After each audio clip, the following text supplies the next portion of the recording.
Police अधीक्षक राजर्षि राज ने मंडरेला थाने में की जनसुनवाई। मंडरेला कस्बे स्थित पुलिस थाने में शनिवार को पुलिस अधीक्षक झुंझुनू राजर्षि राज ने जनसुनवाई की।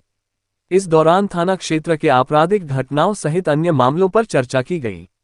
मंडरेला सरपंच कुलदीप सिंह ने पुलिस अधीक्षक से थाने के लिए भवन बनवाने सहित अन्य सुविधाओं के विस्तार की बात कही।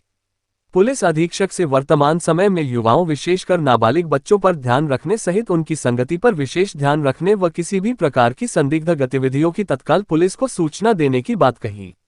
साइबर क्राइम की जानकारी देते हुए लोगों को जागरूक होने की बात कही। उन्होंने बताया कि जल्द ही जिले में साइबर क्राइम को कम करने के लिए साइबर क्राइम रिस्पॉन्सर टीम का गठन करने की बात कहते हुए साइबर ठगी की जल्द से जल्द सूचना पुलिस को देने की बात कही। इस मौके पर वृत्ताधिकारी विकास धीधवल सहित सूरजगढ़, पिलानी, चिड़ावा, सुल्ताना सहित मंडरेला थाने के थानाधिकारी उपस्थित थे। थाने का किया निरीक्षण। जनसुनवाई से पहले थाने के जवानों ने पुलिस अधीक्षक राजर्षि राज को गार्ड ऑफ दिया। इस दौरान पुलिस अधीक्षक ने थाने का निरीक्षण किया व चिड़ावा क्षेत्र के सभी थानाधिकारियों की क्राइम बैठक ली। नहीं हुई मुख्य समस्याओं पर चर्चा। शनिवार को थाने में पुलिस अधीक्षक की अगुवाई में हुई जनसुनवाई में आए थाना क्षेत्र के प्रबुद्धजनों ने सिर्फ पुलिस की सिर्फ तारीफ की करते रहे, पर कस्बे सहित क्षेत्र की मुख्य समस्याओं पर किसी ने भी आवाज नहीं उठाई। वर्तमान में कस्बे में अवैध रूप से काफी संख्या में कैफे चल रहे हैं। स्कूल व बालिका कॉलेज समय में मनचले घूमते रहते हैं। वहीं कस्बे के मुख्य बाजार, रोमान पार्क व पुराने बस स्टैंड स्थित राजकीय उच्च माध्यमिक विद्यालय के पास अतिक्रमण व यातायात व्यवस्था बुरी तरह बिगड़ी होने पर भी किसी ने कोई बात नहीं कही। वीडियो पसंद आए तो please share, like, comment and subscribe my channel Mandrela news.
आपका मंडरेला वासियों की तरफ से, मंडरेला पंचायत की तरफ से हार्दिक स्वागत है, अभिनंदन।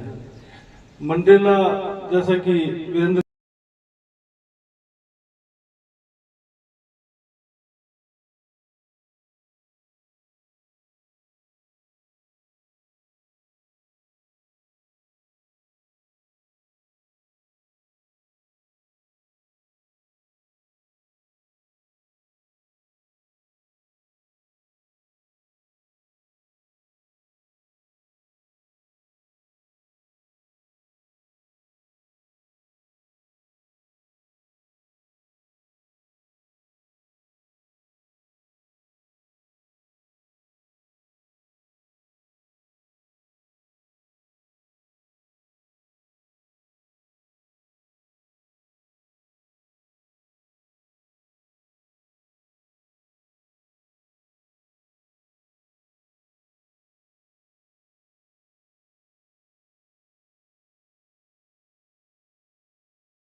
मुस्लिम समाज के भी लोग।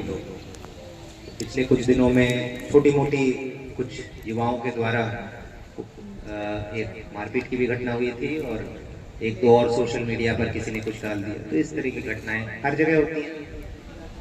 उसमें मेरा बस आप लोगों से ये, आप लोग सब मोहब्बर लोग हैं यहाँ के, है ना, अलग अलग समाज के हैं, तो उसमें मेरा बस ये आप लोगों से निवेदन है कि ये जो युवा हैं, आप लोग तो मोहब्बर लोग हैं, आप लोगों के पास बुद्धिजीवी लोग हैं, सोचने समझने की शक्ति है, विवेक है, पर कुछ युवा जो मिसगाइड हो जाते हैं, उनकी मॉनिटरिंग करना भी हमारी ही जिम्मेदारी है कि वो क्या कर रहे हैं सामाजिक लेवल पर, है ना, कौन किस संगति में है, किसके साथ उठना बैठना है, क्या कर रहा है या क्या कर सकता है भविष्य में, तो उसकी मॉनिटरिंग करना खासकर सोशल मीडिया पर।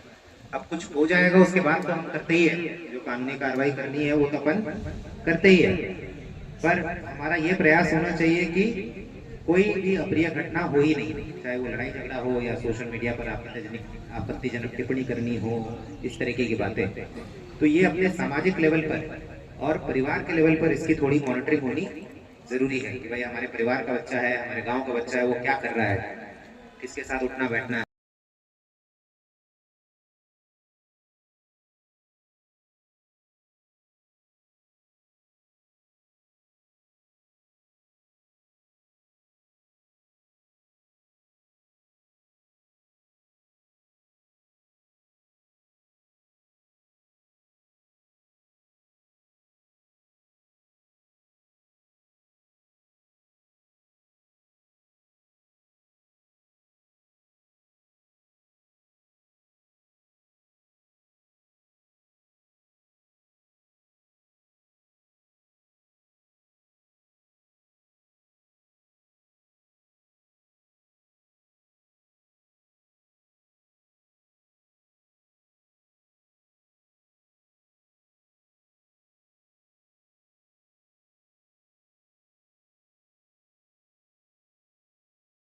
मैं जागरा गांव से हूँ, मेरा नाम जाफर है, मुस्लिम समाज से हूँ।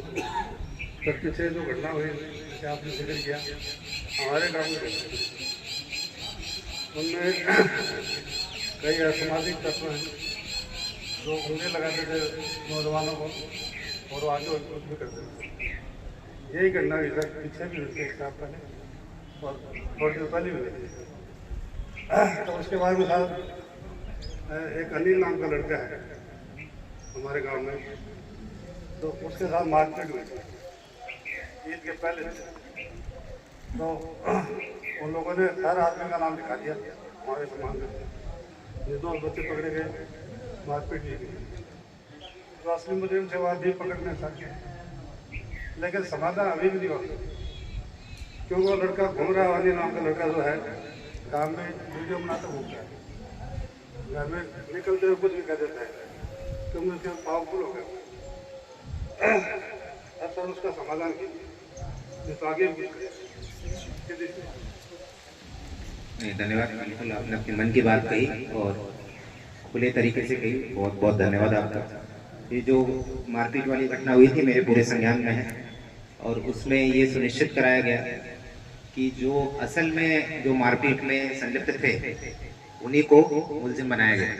शुरू में भले किसी को भी लेकर आए पूछताछ के लिए, वो अलग बात है, वो पूछताछ के लिए तो लेकर आते हैं, मगर जो प्रकरण में जो मुलजिम बने हैं 6 लोग हैं और वो दोनों समाज के हैं, 3 लोग एक समाज के हैं, 3 लोग एक समाज के हैं, तो कोई इसमें एक समुदाय विशेष का कोई इसमें रोल था ही नहीं इस पूरे प्रकरण में। ये एक नॉर्मल झगड़ा हुआ था और उनकी पहले से नहीं बनती थी, पहले से ही दुश्मनी टाइप की थी, उस बात पर झगड़ा हुआ था। शुरू में इसे एक अलग एंगल देने का प्रयास किया गया था और वो हमने शुरू में ही क्लियर कर दिया था कि इस तरीके का कोई एंगल है ही नहीं, ये एक व्यक्तिगत दुश्मनी थी और दोनों समाज के लोग थे, जो अपराधी हैं उसमें दोनों समाज के हैं, तो वो हमने क्लियर कर दिया। और इसका मैं व्यक्तिगत रूप से मॉनिटर कर रहा था इस पूरे प्रकरण का अनुसंधान, और इसमें यह सुनिश्चित कराया गया कि जो असल में जो थे बस उन्हीं को हमने मुलजिम बनाया है। कुल 6 मुलजिम है, आपकी जानकारी के लिए मैं बता दूं, 6 में से 5 की गिरफ्तारी हो गई है और जैसा मैंने बताया 3 एक समाज के हैं, 3 एक समाज के हैं, कोई इसमें धर्म विशेष या समुदाय विशेष का कोई एंगल नहीं है।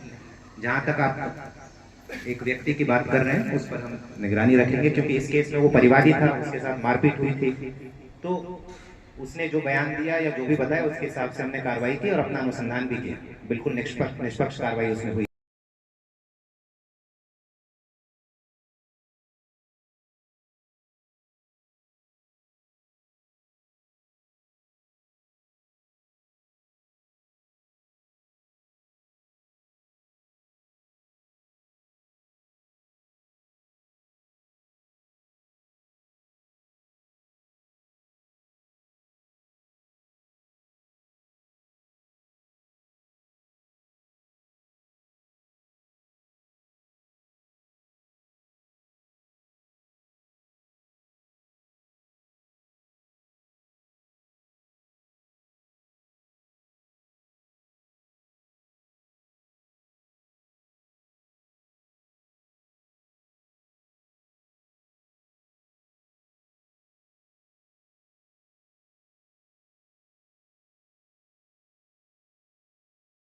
और आपकी बहुत बड़ी भूमिका है कि किस तरीके से इसको कंट्रोल किया जाए। इस विषय में मैं अभी अगले कुछ दिनों में ही एक साइबर क्राइम रिस्पॉन्स सेल का गठन हो जाएगा, उसकी पूरी तैयारी हो गई है। अपने ज़िले में ऑलरेडी एक साइबर थाना है, आप लोगों की जानकारी के लिए बता दूं, एक ऑलरेडी साइबर थाना है, पर अभी संसाधन कम है। तो एक मैं अलग से साइबर क्राइम रिस्पॉन्स सेल का गठन कर रहा हूँ, जिसका मेन काम रहेगा कि आजकल जो साइबर क्राइम होता है, बहुत बार साइबर क्राइम हो जाता है, तो उसके बाद जो आप लोग हमें सूचना देते हैं इसके साथ कुछ हो गया, सपोज 50,000 रुपए का ठगी हो गई, तो सूचना आने में काफी देर हो जाती है। देर का मतलब 1 दिन या 2 दिन। साइबर क्राइम में सूचना हमारे पास अगर तुरंत आ जाए, तुरंत का मतलब 10, 15, 20 मिनट के अंदर आपके पास अभी कुछ हुआ और तुरंत आपने 10, 15 मिनट के अंदर अगर कुछ बताया, तो जिस अकाउंट में पैसा गया है उस अकाउंट को हम फ्रीज करने की प्रक्रिया तुरंत कर सकते हैं।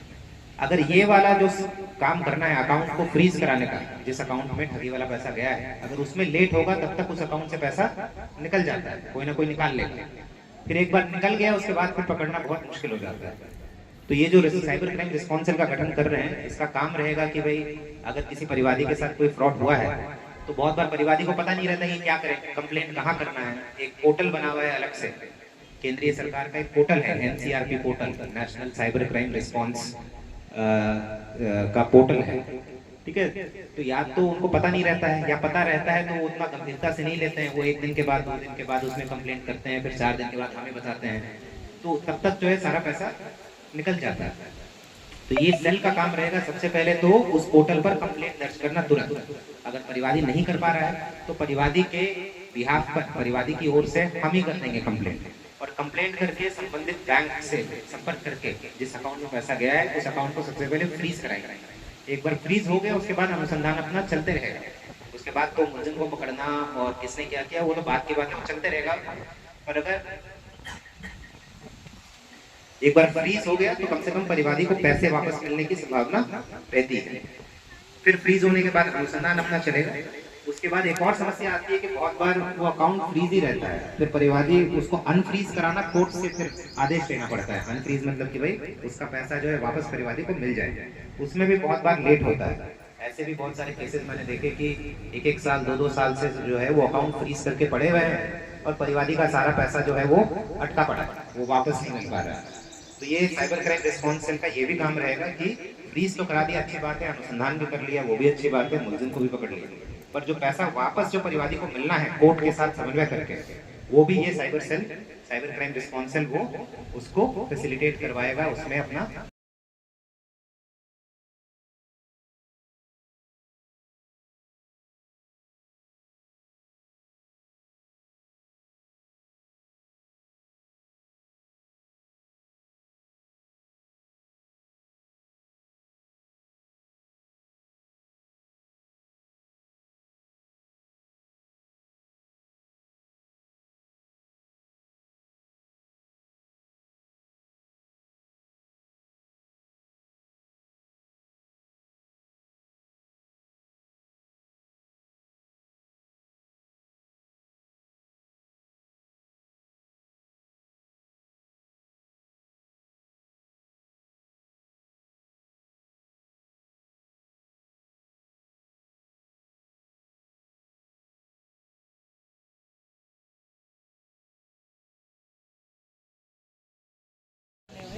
पहले मैं CLD में की थी और उसके बाद सुरक्षा शक्ति में। और जैसे मान लो कोई गांव में कोई केस होता है, बहुत बार मैं आई हूँ, ये सर तो अभी आए, इनके पास तो मैं नहीं आई। मान लो एक केस भी हुआ था, उसमें भी मेरा पूरा सहयोग था। मैंने